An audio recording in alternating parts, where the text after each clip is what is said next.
recruiter ni Mary Jane Veloso na si Maria Cristina Serio na siya'y konektado sa isang international drug syndicate.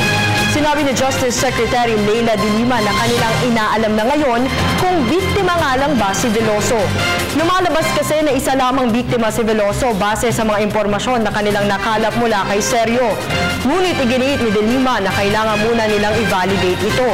Sakaling mapatunayan na talagang inosente si Veloso, sinabi ni de Lima na mas tataas ang pag-asa na maibaba ang sentensya ng Pinay OFW. Samantala, kinumpirma ni DSWD Secretary Dinky Soliman na benepisyaryo ng Pantawid Pamilyang Pilipino Program of 4 Ps ang mga anak ni Veloso magmula pa noong 2012. Tiniyak naman ito na patuloy pa rin nakatatanggap ng tulong ang mga bata, bukod sa iba pang ayuda mula sa pamahalaan. Tapos tayo dyan sa kaso na kung saan makakatulong si Mary Jane dahil siya nga ang makakapag-testify based on her personal knowledge. Na kung talagang ma-validate yan, then may malaking pag-asa siguro na pakiusapan uli ang Indonesian authorities, particularly si President Widodo, na i-consider executive clemency or executive clemency na makaiwas siya sa death penalty, without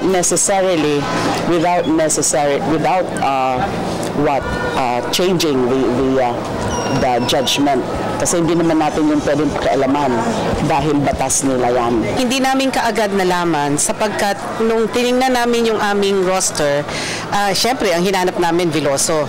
Yung pala, sila ay nakarehistro sa ilalim ng pangalan ng nanay ni Michael. At ang nag-aalaga sa kanila ay yung nanay ni Michael. So, Candelaria ang kanilang apelyido at sila po ay nasa ilalim ng Pantawid magmula noong 2012 at tuloy-tuloy po yon. Meron din kaming pakikipag-usap ngayon sa pamilya ni Candelaria kung ano ang maitutulong pa sa usapin ng livelihood at kinakausap din at pinupuntahan ang pamilya Veloso.